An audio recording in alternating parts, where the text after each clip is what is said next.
Welcome to the Your Family Dog podcast, where we celebrate the special bond between families and their canine companions. Our goal is to help families and dogs grow up together, one episode at a time.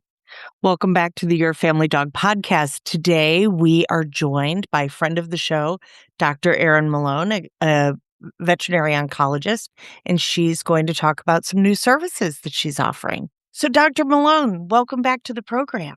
Thank you for having me. I'm excited to be here. It's been too long. It I has. feel like I see you every 4 years. That's right. So I think it was on LinkedIn, I saw that you posted that you're offering telehealth with cancer diagnostics and treatment for pets. Would you like to talk a little bit more about that? Yeah, sure. So I am a board certified veterinary medical oncologist, and I've been doing this for about 15 years now. And the first 13 years of my career, I worked in a very busy private practice. And during COVID, when the world shut down, um, a lot of our service switched to telehealth. So normally we would do the consultations in person, examine the pet, give them their treatment options.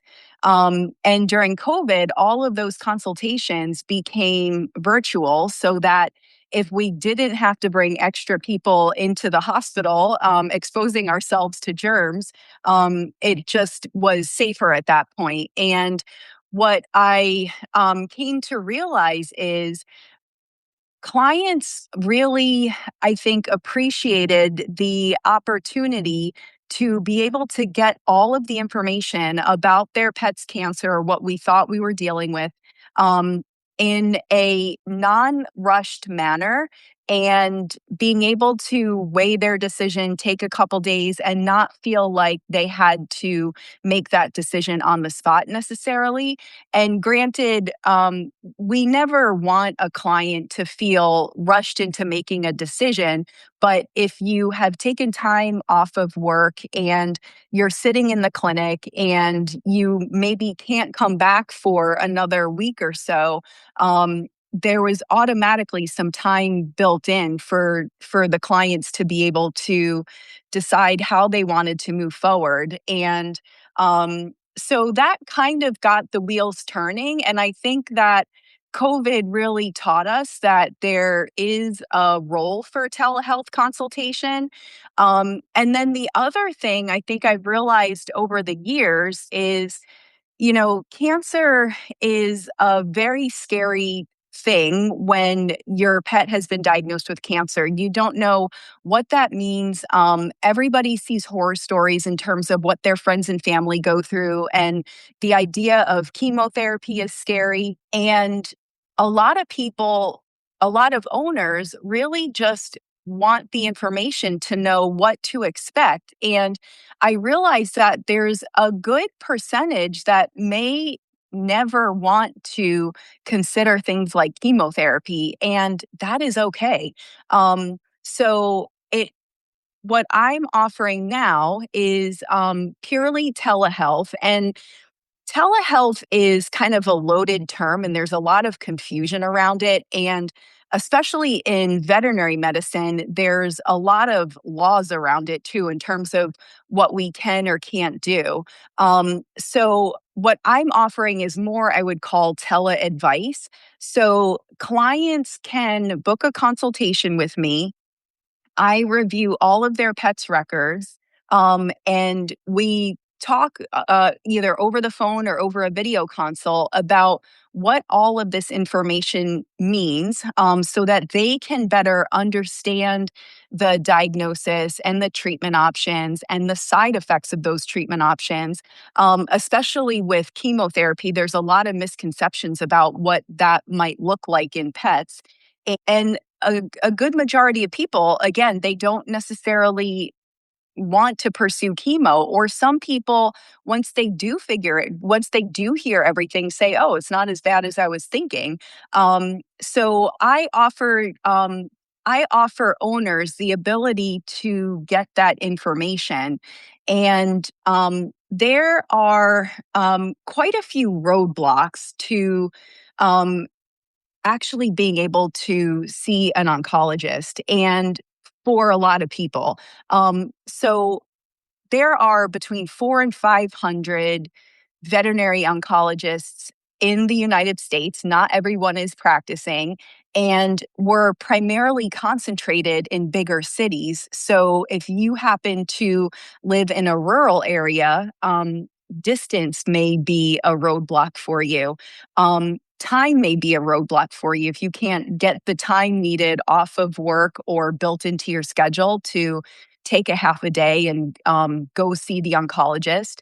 Um, so telehealth opens that up to a lot more people that wouldn't necessarily have the ability to see an oncologist in person.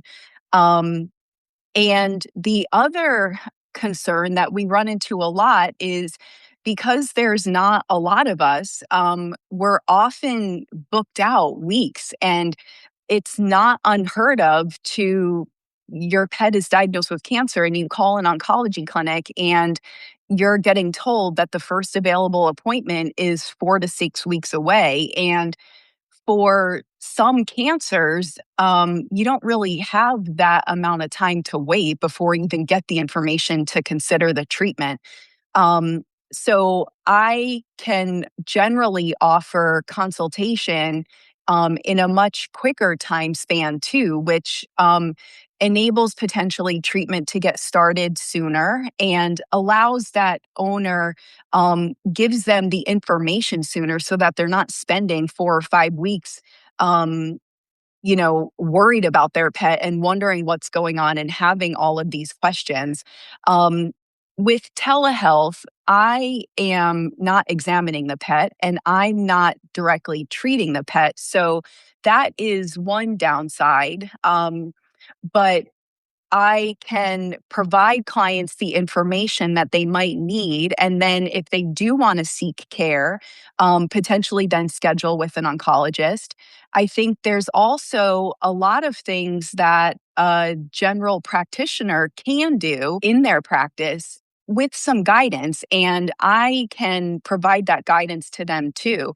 Um, it's actually so I've been out of vet school for a very long time, but I over the years have certainly um, dealt with a lot of student externs and interns from all different areas. And what I can say is that oncology is not something that everybody gets a lot of information about when they're going through vet school. And so some veterinary students actually do come out with a decent amount of knowledge. And more often than not, they really don't have a lot of knowledge. And that impairs them to be able to provide those services to their clients because they just don't feel like they know enough. And I was in that situation too.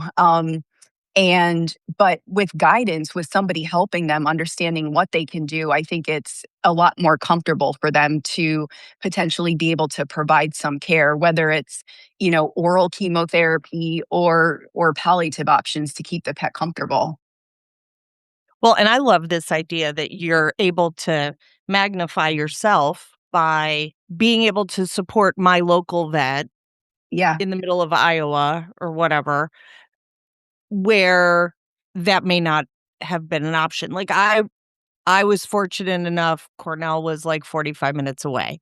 Now I live in Athens, Georgia. So we have the University of Georgia Vet School here. We have Auburn in Florida, both very close, definitely within um, striking distance of getting support if there's a specialty that maybe just even a second opinion. Yeah. But I talk to a lot of clients that are in more rural areas where they might only have the option of one vet. Like there might not even be Yeah. another vet in their community, much less a bunch of specialties. And that Yeah. can become a real hurdle for families to overcome. before we started recording, you were saying like a lot of people just don't understand how cancer works. And I would say that that's true, not only in the veterinary world, but in the medical world. Like since Hmm. you've seen me, I've had breast cancer and I'm fine. Um, but even going through that process, like I had some doctors who didn't want to answer any questions. And I was like, and to be fair, probably if at the onset they had said, "Hey, this is what you're going to go through," I might have reconsidered. And mine was Right. easy, right? Yeah. I think especially with our pets, there's always the concern about expense. There's the concern about quality of life.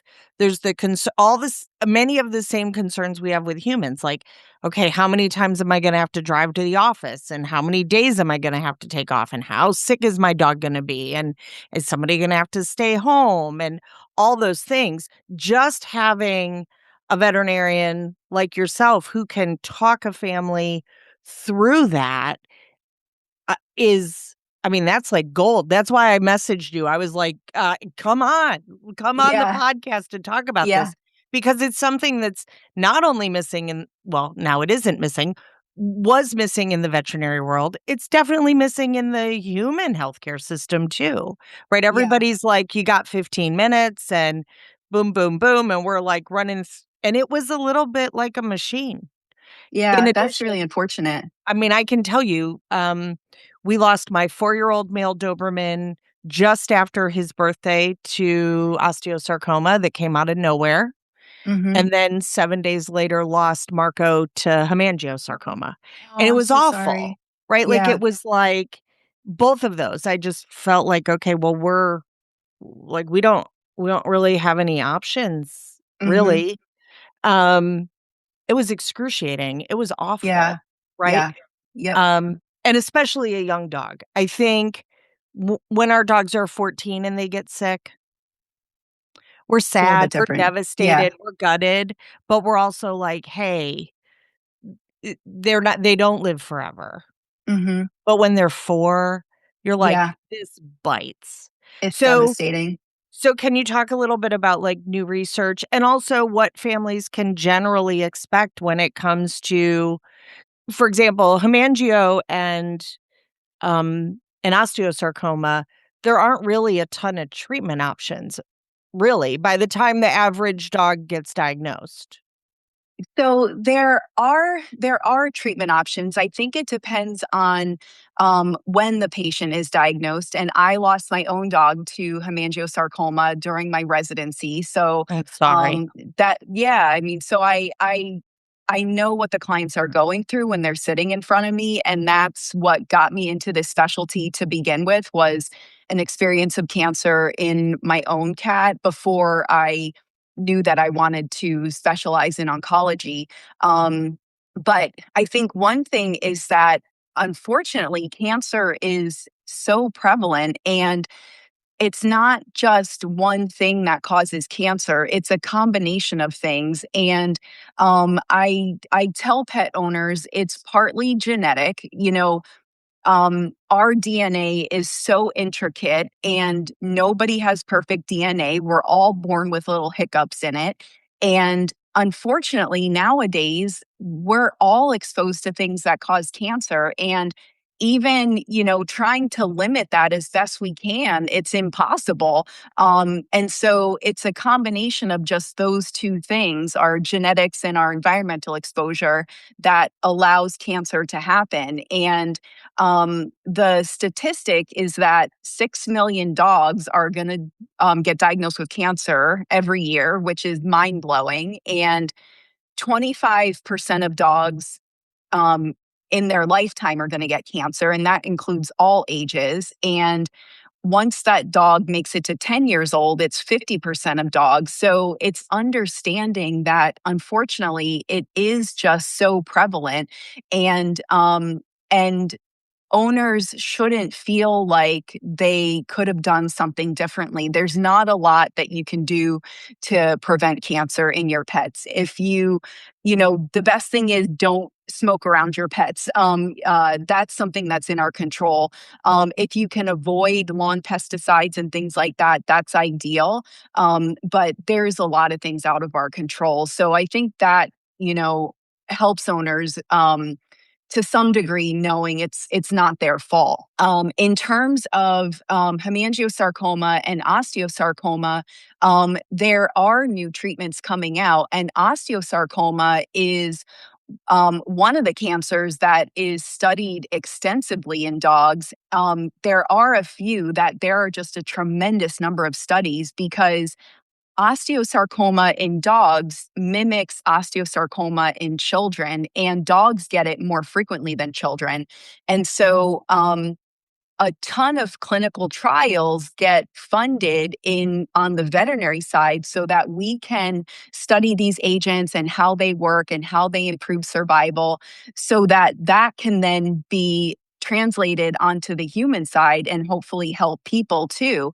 And some of the newer things, so the standard of care for osteosarcoma, which is a bone cancer that can affect any bone, but traditionally it's the bones in the legs. So the standard of care is generally amputation followed by chemotherapy.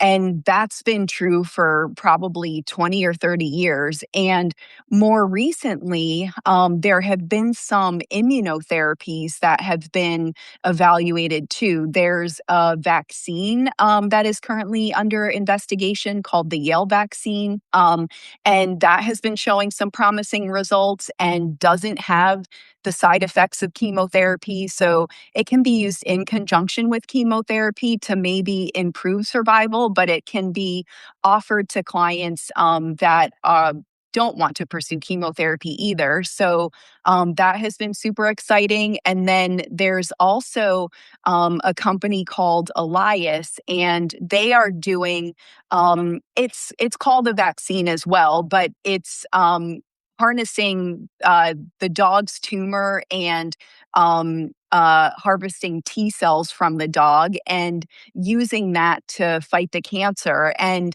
that has really shown some promising results as well. And they have found that the Elias vaccine does require amputation. And if you follow with the vaccine and incorporate one dose of chemotherapy as opposed to 4 to 6, the average survival of those dogs is about 2 years. So that's pretty exciting too. So there are new things on the horizon, and I think that's always exciting too.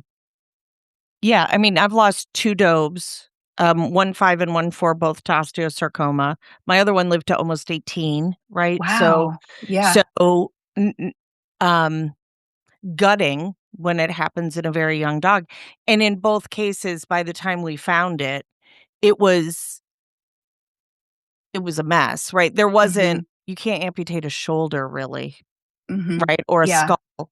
So I'm seeing more and more osteosarcoma, which is anecdotal, right? But I'm seeing it more in not the lower part of the leg, but like we find it in the jaw, we find it in the shoulder, we find it in the spine, Hmm. where there aren't it Yeah. appears there are not a lot of options. Like that dog Treatment is is definitely such, more difficult if it's in the spine for sure. Uh, and just the because amount of pain that there they are, yep. is excruciating. And I do think, and that's one misconception as far as amputation goes, is, a lot of clients are just from the get go scared of the idea of amputation. And rightly so. I mean, nobody wants to think about having to do that for their pet. But traditionally, dogs handle it so well. And there's this They do. colloquialism in veterinary medicine that dogs were born with three legs and a spare. So, so No, I especially if would it's, say, like, when I get yeah, clients that their dogs are diagnosed with cancer and they call and they go, "The vet really wants to amputate." I'm like, "Hey, if amputation's an option and yeah, it looks like that may be curative, go for it." Right? Like, it's your your dog is gonna adjust to an amputation far better than you're gonna ever imagine. Like, it absolutely. amazes me how other than healing the wound, they're like, "I'm good." Yeah, absolutely. I always tell clients like the dog that comes in with the painful bone tumor, once they've been amputated, they are like dragging me down the hall to, Right. yeah, to get through the hospital. So, And we do they, talk I do then talk to them about, like, supportive stuff, like, you're gonna need chiropractic, you might need mhm, PT, you're gonna have to really watch, because well, my experience is a rear amputation is much easier yeah, than that front end amputation because that's steering and braking, right? So, yeah, the dogs that you remove one of the hind legs, um don't seem like their compensation is no big deal. Like, it doesn't seem to cause other problems. Front end amputation seems to create more complication, that we start to see spine issues and shoulder issues and neck issues. So, getting them support so yeah. that we're keeping all those tissues as healthy and aligned as we can becomes a win. Absolutely. Yeah, absolutely. I mean, they carry more weight on their front half, so it is a little bit tougher for them to adjust to a forelimb amputation, but they can do it. And not every dog is a good candidate for Right. amputation. Obviously, if your dog has been amputated, you don't want them to become overweight, and that's going to be Right. harder for them. So, keeping those other limbs healthy. So, yeah, sometimes the physical therapy and the chiropractics definitely help support those patients, especially if they end up doing well long term. There's just more time for other issues to happen in those other joints. So, Right. yeah, absolutely. So, hemangiosarcoma, the way my vet explained it to me, is that it's like a cancer of the vessels. And Yep. so then you start this clock of, I mean, the way we found it was my dog had a bleed. Um, Fortunately, he reabsorbed, like, it wasn't external to the body in any way, so he reabsorbed that blood, so his blood work in, like, 5 days rebounded beautifully.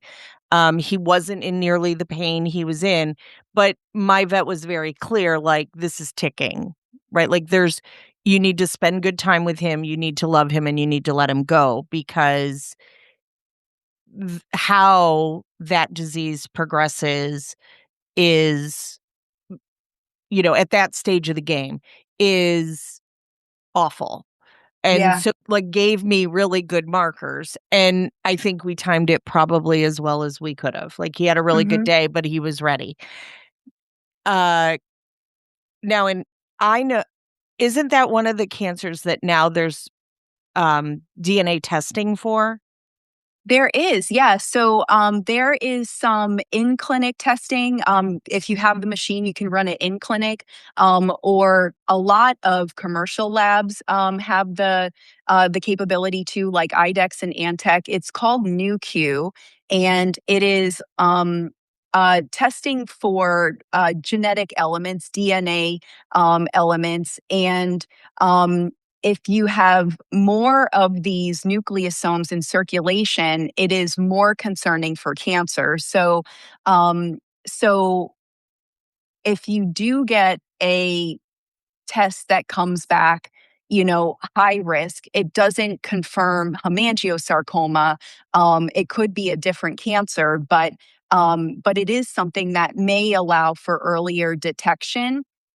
No test is perfect, and there definitely are false positives. And if a pet has some other inflammatory issue going on, that can cause a false positive as well. But it may allow for earlier detection, and particularly with hemangiosarcoma, I was in the same, boat as you.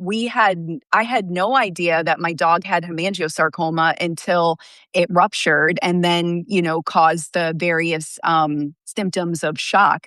And that's typical for most people. It's not usually something that's an incidental finding. And by the time the tumor ruptures, it's already at a higher stage, which is already giving us a more guarded prognosis, even if there's no evidence that it has spread anywhere. So if we can catch it earlier before it has ruptured, that can potentially allow for a better prognosis. So, do you know if that's included, like, when people do DNA testing for their dog, do you know if that's included in the typical, like, Embark or Wisdom or AKC or Yeah, whatever? nope, it is not. It is a specific test that you have to ask for. Again, widely available, not that expensive. I think uh, most of the times it's like 100 or $150, but it is something that's not included in that DNA testing. Yeah, I think so. Then are there specific breeds, or is hemangiosarcoma kinda not picky? There are specific breeds that are predisposed. I think Goldens are probably one of the hallmark children for that, but it doesn't pick and choose. So, I actually know Dr. Paige Carmichael, who's one of the pathologists at UGA, and she's a burner person, and Okay. I think she was the one who found the genetic marker in burners. Okay. Yeah, I believe she had lost a dog to it, so she like, they're that the poster became child for her thing. histiocytic sarcoma. Oh, sorry, you're right, it's Yeah. acidic. I'm sorry, I had that Yeah. wrong. So yeah, but burners can get hemangio too. I mean, my dog was a true Heinz 57, and you would think, those dogs have a little bit more vigor, but Right, mine unfortunately, it's too, not right? the Mine was case. a Yeah. feral dog from Turks and Caicos, like, not a Yeah. purebred Exactly. rescue, Right. no purebred relative for a long time, Right. So yeah, and should have, you know, should have lived to in 18. theory, should have Yeah. been good. Yeah, I wasn't Yeah. ready, but then we're never ready. We're never ready. So, um, there are those some cancers that are included in those typical, um, genetic testing. Isn't there in DNA testing? I haven't seen that. I've actually gotten DNA testing on I both wish of they my would. dogs. Yeah, absolutely. I do know that they often incorporate MDR testing or multi-drug resistant testing, which is important for some breeds that have a higher chance of having that mutation, because that can affect how they process certain drugs, including chemotherapy, but not limited to chemotherapy.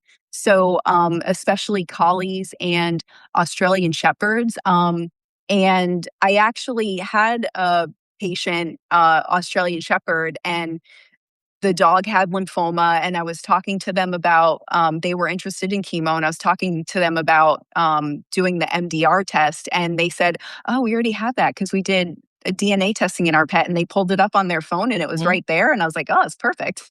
So, Yeah, I know. So we, have recently adopted 2 Silken Windhounds, and the okay. breeder did Yeah. MDR testing on both because there's a thimble of Sheltie in there.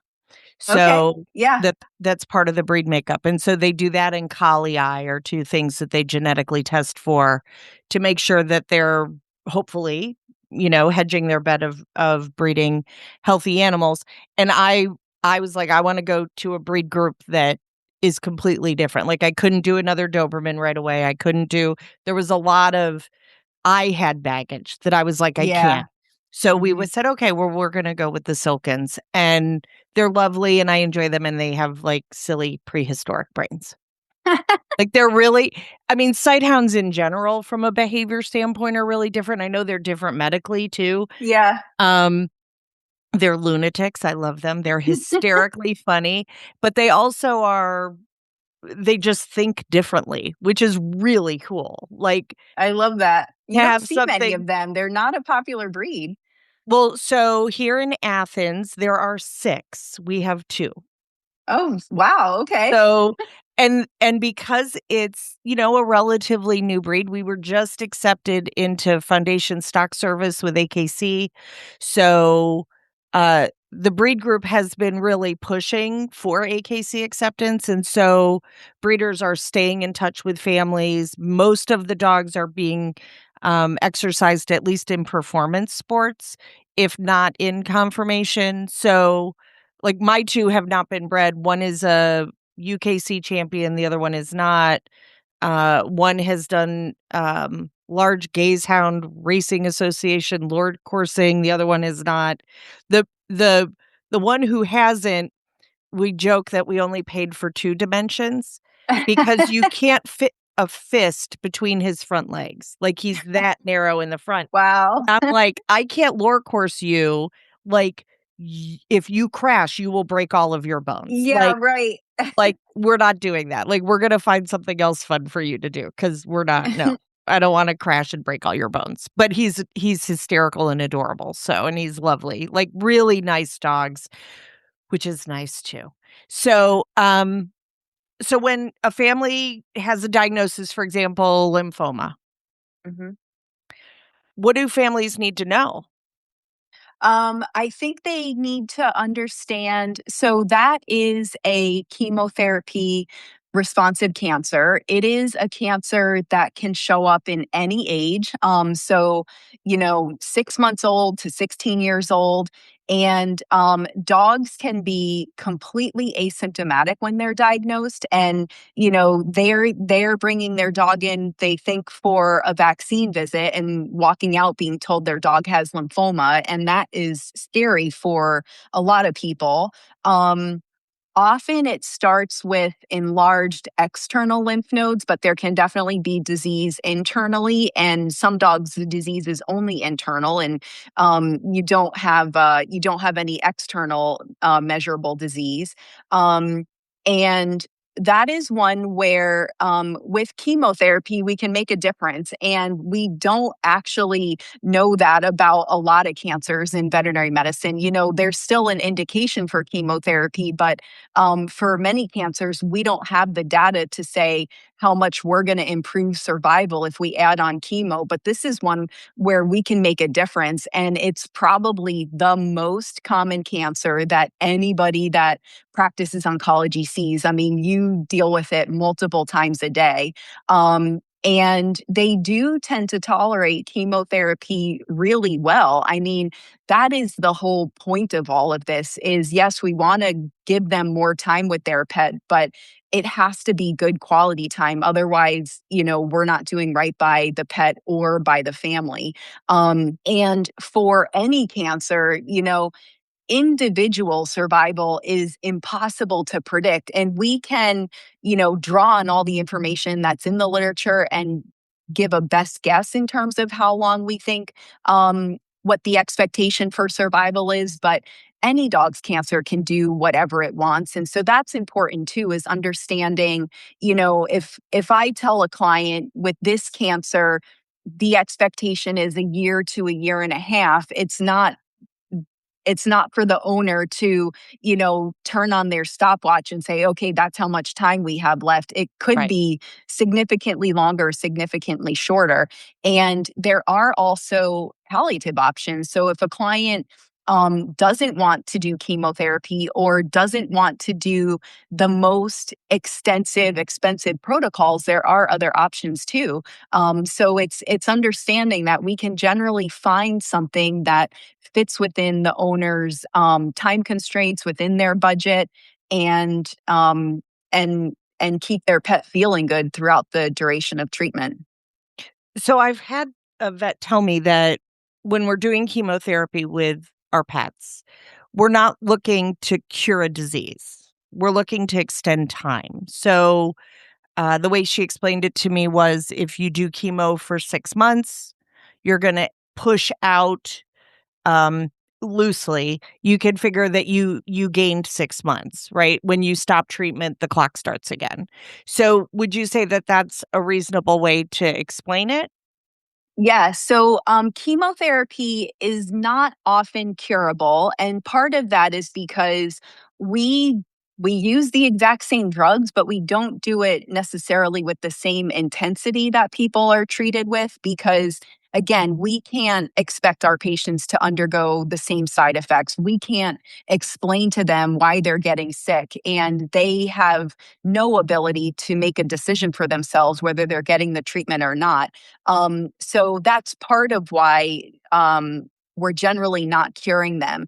We're putting them into remission so that there's no signs or symptoms of the cancer anymore. You can't feel any big lymph nodes. You don't see any abnormalities on chest x rays and ultrasound, but microscopically, it's probably still there. And that's why. In time, usually those microscopic cells are able to start growing again and the cancer relapses. Right. And so is that a situation so I it's my understanding in humans, we kinda hit with the most effective drug, the kind of the biggest gun first, and if and then eventually cancer kind of gets smart, the cells get smart and Yes. become resistant to that medication, and so often we're switching to something else in the hopes of gaining time. Yep. Um, and research, honestly, like, because new things are brought to market, new research, new therapies are brought to market every day. So part of it is having a little bit of that piece as well. Does the same thing happen with our dogs where you might treat lymphoma, the dog responds, goes into remission, but when it comes back, when those little microscopic buggers decide to get busy again, do you go back to that original drug or do you switch to different drugs? That's a Or great is there not an question. option? That's a no, there are options.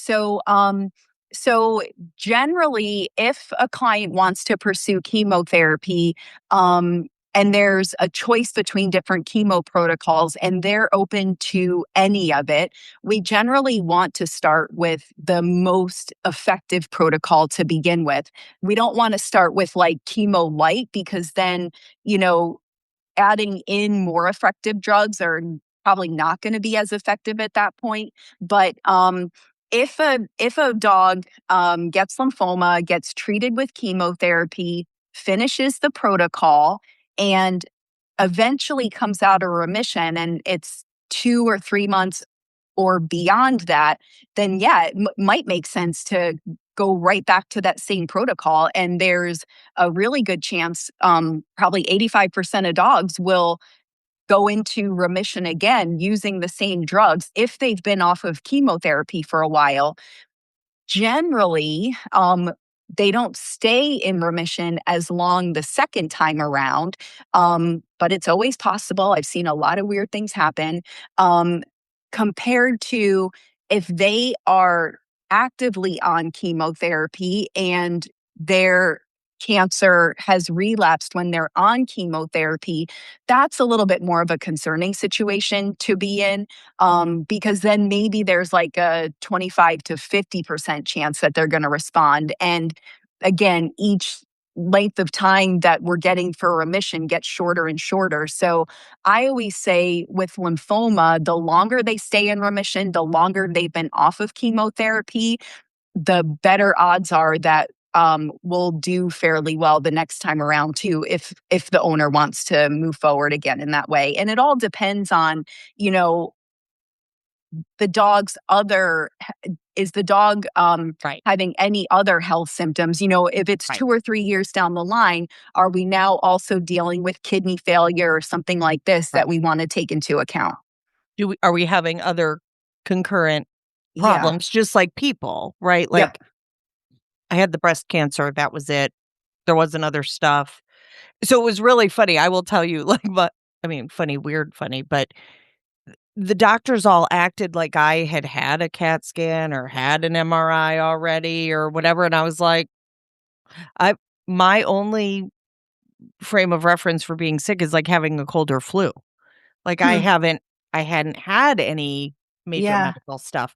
So, it was pretty disorienting. And I will say in that situation, like, the medical profession kind of assumed I knew things I didn't know. And so I was like, "Whoa, talk to me." Like, Yeah. I need some orientation to what's going on. So, generally, you said we're using different dosing with dogs. Mhm. Do they tolerate chemotherapy pretty well? They tolerate it. About 70 to 80% of dogs, even on the most aggressive protocols that we can offer, are not going to have any side effects. And I think that's shocking to most people. Like, I agree. you tell them that, but they don't, I It's don't think kinda they like the really, amputation thing. Like, yeah, I they don't, think if you mhm, cut off one of my arms or legs, like, that would be a major tragic. life change, Yeah. and thinking of all the things we can't do, and I just don't think our dogs do that. I think our dogs go, "I can still chase the squirrel, I just might not be quite as fast, or Yep. I might have to Exactly. slow down differently," right? So Or I might be as fast and I might trick you. right, Yeah. yes.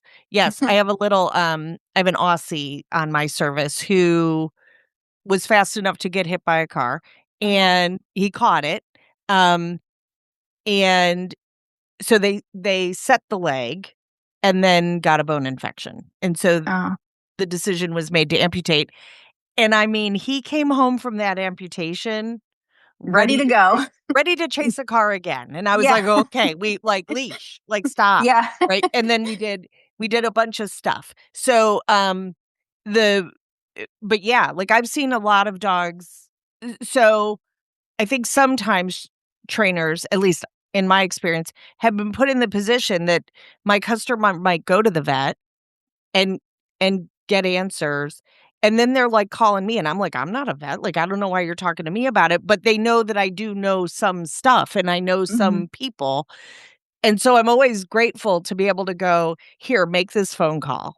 Like, this is where Mm, like, talk to this mhm. person, and to, like, be a part of that village Mhm. that's trying to support and help, because 'cause you're right, trying to find a veterinary oncologist is like hen's teeth.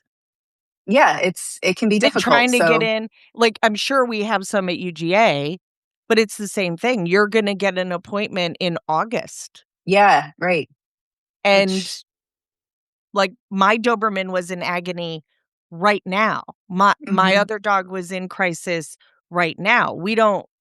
I can't wait till August. That'll be awful. Yeah, Like, my yeah, dog will go into crisis, and I am sensitive to the stewardship issue and that they deserve a good death, the same way I think we deserve a good death. And so I am sensitive to, like, I don't wanna wait until it's awful. Like, that's mhm. not a bargain. They're my best friends. I don't Yeah, want that for them, right? yeah, But I also don't wanna push it like, I'm still gonna buy green bananas, like, don't push me into the grave either. So I think a lot of times I know veterinarians hate the question like, "Well, what would you do if it was your pet?" But that really is what it comes down to, and I can remember asking actually one of my medical providers, "If I was your daughter, if I was your wife, if I was your sister, what would you say?" absolutely, and I that is probably the one question that every client, asks me, and I always try to give them an honest answer, and I also, don't know their financial situation because a lot of this Right, stuff does come with a big bill, and, I don't know their pet as well as they do, and the other thing that I stress is, if your dog or cat hates going to the vet, and now we're asking them to do that 16 times for needle pokes and treatments, like, I think we have to take that into account as well. It's not just the time in your schedule, the cost in your pocketbook. It's, right, and most dogs, I think, really like going to the vet. Most cats don't, but there's always, a flip flop of some cats just really love going. So, they know their pet best. Uh, and they're the ones that can make the best decision for them. So I really try to outline all of their options and give them as much information as I can so that they can make the best decision and answer their questions. And I hear what you're saying about, on the human health side, how you don't get the answers or the information, which I think is really sad. And I think the other thing that we hear in veterinary medicine, not just my specialty, is, gosh, I wish my doctor spent this much time with me as you guys do. oh, And yeah, I tell people all the time, I'd rather be treated by a vet, honestly, yeah, like, because my ex especially a large and small animal vet. 'cause they're slower, Mhm. they're a little more Occam's razor, and they're not so fast to spend your money, Yeah. honestly, right? Like, they're not like, "Hey, let's take this horse and get an MRI," like, they know, or a cow, they know that's not gonna happen. So, there's a lot of very practical, "Here's my best guess," which is good enough for me with a long practicing smart vet, right, which is who I wanna work with, Mhm. and here is the thing I would try first. Mhm. And in veterinary medicine, I think the thing is becoming spectrum of care. Like that's the new buzzword lately that we should offer the best, but that's not all we should offer. We should have, plan A, plan B, plan C, plan D so that Right. again, the client can figure out what is best for them. What works for their family. Yeah. Yes, I mean, even in my training classes, all of my training classes have, like, a I listed as good, better, best, right? Like, Mhm. how much support do you want? How much am I doing versus how much are you doing? And or my staff. And then, um, if you go to the gym once a week, that'll work, kind of. But not the same as if you can, like, come multiple times a week, and so Mhm. my classes, are all open enrollment, so you can start anytime, and they're treated kinda like a membership, and if you have a flexible schedule, if you have multiple people in the house who can bring the dog to training, then you can come 4 days a week if you want to, and Mhm. it's cheap. Like, it is inexpensive because I want them to get that longitudinal support.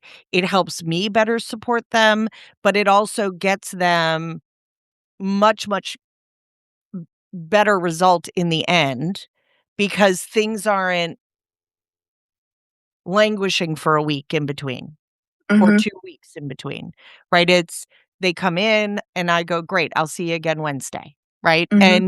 And can really say, "Work on this for a day and then come back to me, tell me how it worked, and we'll touch base again and we'll go again." Mhm. So, Um, I mean, not everybody's gonna have that kind of time or wanna spend that money, but I love having it as an option. And I Yeah. so with the hemangiosarcoma, my veterinarian also does some Chinese medicine, she does acupuncture, and she gave us this herb. I don't even know what it is. It's still in the cabinet, but you'll probably know what I'm talking about. Union buyout. It's one of the blister packs that has the red pill in the center that if active bleeding starts, give the red pill and call me.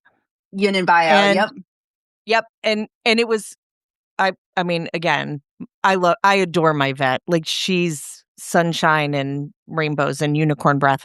But she was like, "Okay, I'm giving like, you're buying this, and here's what it's for." And I was like, "How does it work?" And she's like, "We don't know, but it does work. So, this is what we're gonna do," because she knew that if this dog in particular had gone into crisis, it really is for me more like a child, and I have a kid, right? Mhm. This dog and my bond was totally and completely different. He needed me more like a child did, and I kinda needed him more like a mama does. And Mhm. so having that she could see that she was saying to me, like, "He's ticking. It's not good, it's bad." And that I was stuck between not being ready in, like, a huge way, but also not wanting him to go into major crisis, and so she was like, Mhm. "Here, this is what we're gonna do." And I never had to open the blister packs, and I'm grateful for that, and now I hold on to them because I have a Christopher. And so, because she was like, "Save this," because she Mhm. knows my guy. She's like, "With his work, you might that might come in handy at some point." But it was like, that was a really great thing for her to say, like, "We can do this, and we can do this, and I can do a little bit of that, and we're gonna give him some B12, and we're just gonna help him feel better," Mhm. so that I wasn't panicked, those extra 5 days while we were Yeah. while we were making decisions and doing a bucket list. Yeah. So Um, because they'll go forever for us Yeah, they will. I know. because we're Yep. never ready. We're never Um, ready. so what's one thing that you wish families knew when they get a cancer diagnosis for their dogs or cats? That there are options. Cancer is a scary word, but every cancer is different. And there truly are some cancers that are not a death sentence. Many of them aren't. Many of them can be treated. And um, to think of it as a chronic disease. So um, it's no different than having a cat with chronic renal failure. You're not going to reverse it. They're always going to have it, but it can be managed. There are some cancers that are truly bad, but there is a lot that we can do. So not accepting the answer of this is it. There are no options. There's always options to get education. There's always options for palliative care. And in many cases, there are options for surgery and radiation and chemo if they want that. So there are resources to get those options. How did the dogs handle radiation? I can tell you Honestly, radiation wasn't hard. yeah. Like Well, I think it kind of depends on the location of the body that they're right, getting radiation. right. So if we're doing radiation every day in the mouth, it's going to be uncomfortable, or back by their butt, that's going to be uncomfortable. But Yes. otherwise, I think they tolerate it extremely well. My dog had a brain tumor, a pituitary tumor, and she got radiation. This was diagnosed probably 2020. I think it was right during COVID. And she got radiation Monday through Friday for 16 treatments. She was 12 years old when she got diagnosed. And she did well. And then she lived for 3 years. So um, still, I still think of her every day, and it's still hard to lose them. But I wouldn't have done it any other way for her. Right. And so that was kind of my question. I don't hear a lot about radiation for pets. Um, so I It's thought, ooh, not I'll ask. as available as a medical oncologist. So there's even fewer radiation oncologists than there are medical oncologists, but it's out there. And then are there cancers where you're doing like, for example, I have a dear friend who has metastatic breast cancer. So she's on an oral, well, now she's on a cocktail, but she's on an oral chemo to kind of hold things at bay. hmm Um, does that same thing happen in some cancers with dogs as well? Yeah, so there are lots of oral chemo options. One in particular that's really commonly used is Palladia. That's a tyrosine kinase inhibitor. So works a little bit different than traditional chemo. That's something that the owners are giving their pet at home. And some cancers respond really well to it, but the goal of those is it may just keep the disease stable and prevent it from growing, so it's not progressing as quickly. But some cancers actually do respond really well. So that is a very popular drug, and most dogs really tolerate that well. And we didn't talk about it before, but cats get the short end of the stick for everything because they're harder to They're so hard. deal with, Yes. and they don't They're even like to they're get in the aliens. carrier. Yeah, exactly. But they tolerate chemo even better than dogs. I mean, they are just like uh, unstoppable. So, They're and they tolerate fascinating. Palladia. Yeah, they No, are. they're really fascinating. Like the fact that you can have a insulin dependent cat who just cures itself. hmm It's like, well, hold up, dog. Like, can we look at that mechanism for humans? My Yeah. my vet makes the joke that you could take pieces of 3 cats, put them in a shoebox, stick them in the top shelf of the closet for 2 weeks, and come back and have 3 cats. Yep. Yeah. He's like, Same thing. Broken they're so bones. Just weird. they She's are. like, Yep. "They're They just so heal. weird." Yeah. Well, and Yeah. she's like, "Nothing works the same way in cats as it does in dogs." Like, it's They are totally their different. own creature. So, do you enjoy working with cats with when you're dealing with Absolutely. oncology? Oh, for sure. And I I have a lot of respect for cats. I have 2 cats and 2 dogs, and I have a lot of I mean, they're these small creatures, but if you They don't hold their respect own. them exactly, you have to respect them. So, we love them all. We love the friendly ones, we love the spicy ones. So, yeah, I enjoy all of them. Yep. So mine was raised like a puppy. Mhm. So the vet always laughs at him. Like, you could do chiropractic on my cat, to which my chiropractic vet is euphoric, right? Because most cats are like, "What are you doing?" And Yeah. my cat's like, "Hey, can you do me while I'm here?" Um, he doesn't like car rides, but, like, going to the vet he's super social. He's old, and he doesn't act old, so he makes them laugh. Um, and yeah, he's just very like, if you annoy him, he doesn't, like, hiss or growl or bite or kick. He gives you a stern cleaning. Because from the time he was a kitten, I was like, "No biting, no kicking, we're not doing that, no scratching, we're not doing that." And so, I we joke that he thinks he's a dog, and he'll Mhm. probably outlive all of us just out of spite, because he's Mhm. like, "I've Oh, seen a yeah. lot of dogs come and go." Oh, yeah. Yep. So The what do you evil cats live the longest too. Oh, well, mine's not spicy at all. He's super Yeah. sweet. Like, he just Yeah. thinks he's a monkey, but he's so funny. Mhm. He's so funny, especially with the Windhounds, because he was like, "What in the world is this noodle-shaped thing?" And he liked that he could intimidate them even though he's, like, 15. Oh, I'm So he would sure. just walk into the room and the 2 noodles were like, "Oh, we don't know what that is. We're gonna die." And he's so funny, and he's just super sweet. So last night I was excited because he was cuddling with one of the noodles. So I was like, "Oh, good. We're getting to be friends." Um, yeah, I don't really hear about cancer in cats, but I wonder if that's because 'cause I'm a dog trainer, not a cat trainer.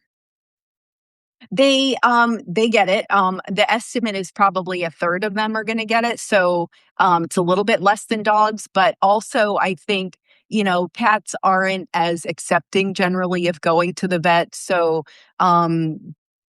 they may not make it to an oncologist, but, as frequently just because the owner thinks, That won't be um fair. yeah, exactly. So, But they respond really well. they can, depending on the cancer, they absolutely can. So what are the most treatable cancers in our Oh, pets? by far, lymphoma is definitely treatable. Mast cell tumors, that's another super common one in dogs. 80% of them are going to be treated with surgery and then, not acting super aggressively. So, for sure, those. There is a subset of lymphomas, primarily in dogs called indolent lymphomas, and those are very slowly progressive and sometimes don't even need chemotherapy. They require monitoring, but and we're just learning more every day too. Right. And do dogs get leukemia? They can. So they can get a chronic leukemia, which is a very slowly progressive cancer. That doesn't always require treatment. Sometimes we just monitor. They can also get acute leukemia, which is a very aggressive, very rapidly fatal cancer. So not the one that you want to have. But there Right. are lots of dogs that have gotten chronic leukemia that are not dying of that cancer. They're dying with it, but not of it. Right. And that I mean, there was a time in my treatment that they thought the cancer I had might be pretty aggressive. And one of the people on the care team was like, "Okay, even if that's what you have, it's something you die with, it's not something you die of." Hmm. Right? Like, Hmm. you'll have it, but this is one that we have really good research on. Yeah. And there's lots and lots of options. And so overall, while it would not be a great diagnosis, it's not like pancreatic cancer where Mhm. we're all like that just or esophageal where it just strikes terror in our hearts. Yeah. Um so I was grateful that I was stage 0, like get your mammogram, get Yeah. it like every year, do it, get your Mhm. mammogram.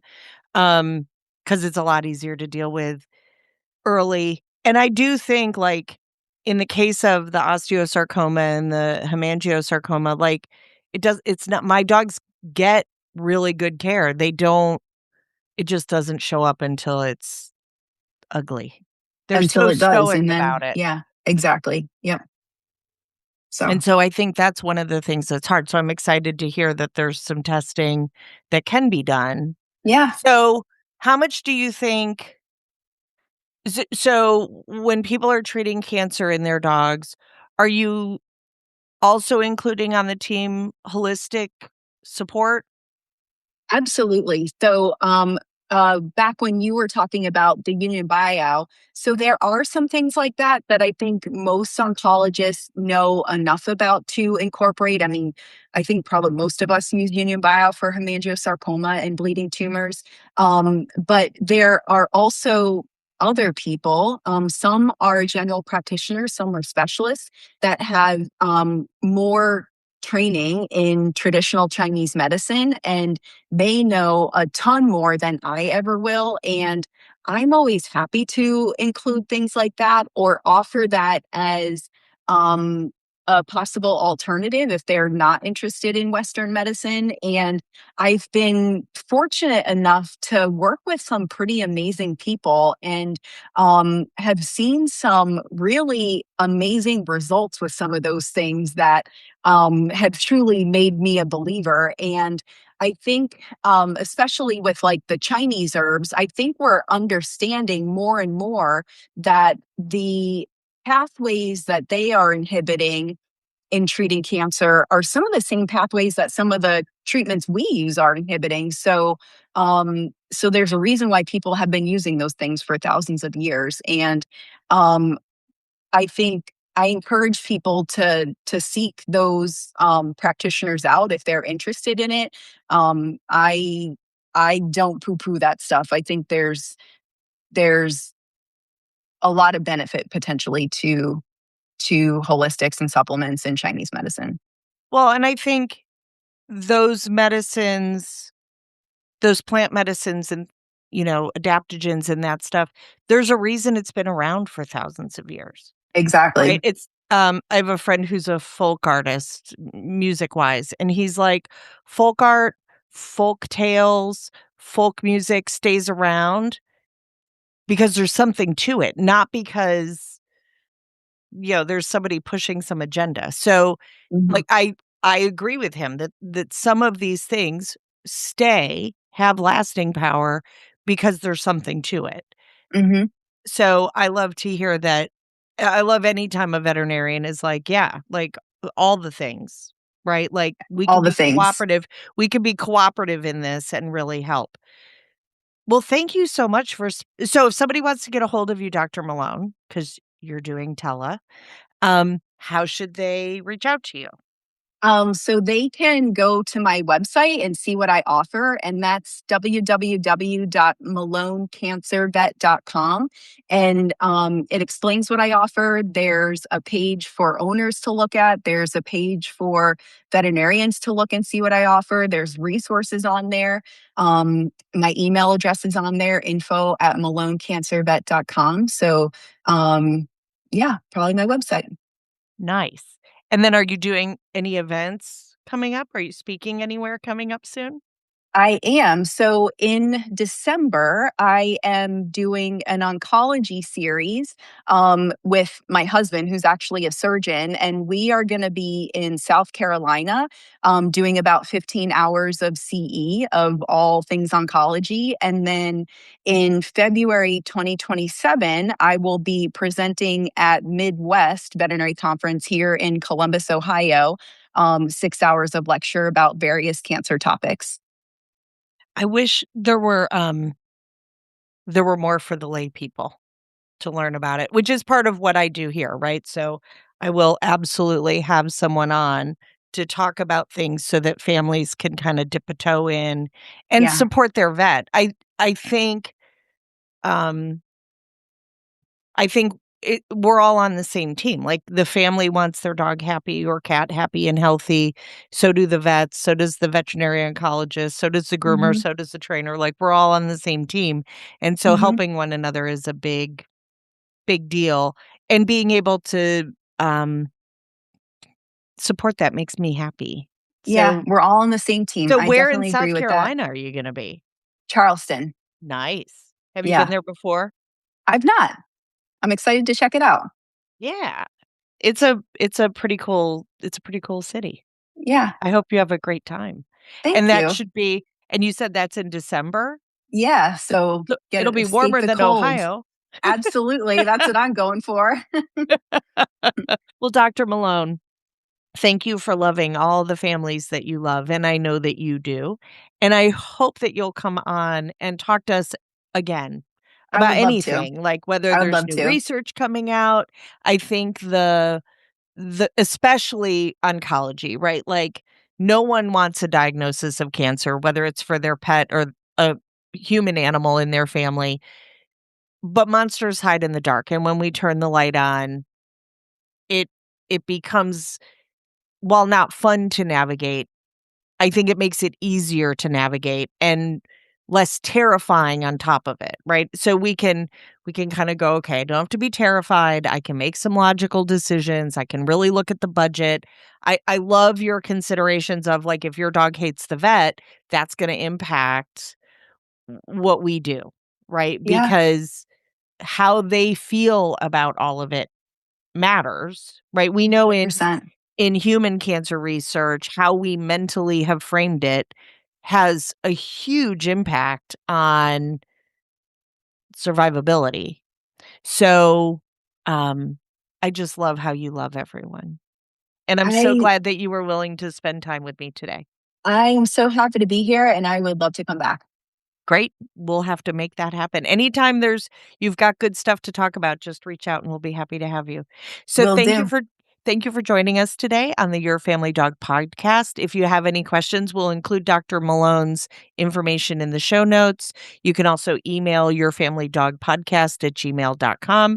Don't forget that we have a shop so you can get like a handy dandy. Oh, I have to turn my background off or no one can see it. Hold on. Now you're going to see how weird my you'll see the guest room. So we have new cups, we have shirts, we have all sorts of fun stuff. We have dog bowls that have Your Family Dog podcast on it. And it's an easy way to support the podcast while getting something that's kind of cool for you too. This cup is amazing. I will tell you, I don't like my coffee crazy hot. So I cannot use this cup for coffee because it will keep my coffee like it just came out of the coffee gods hot all day. Like, it's amazing. It's great in the winter. Um, Keeps my cool drinks cool, keeps the hot drinks very hot. Um, but yeah, like, there's some cool stuff, so go check it out. You can get to Will it on the do. website.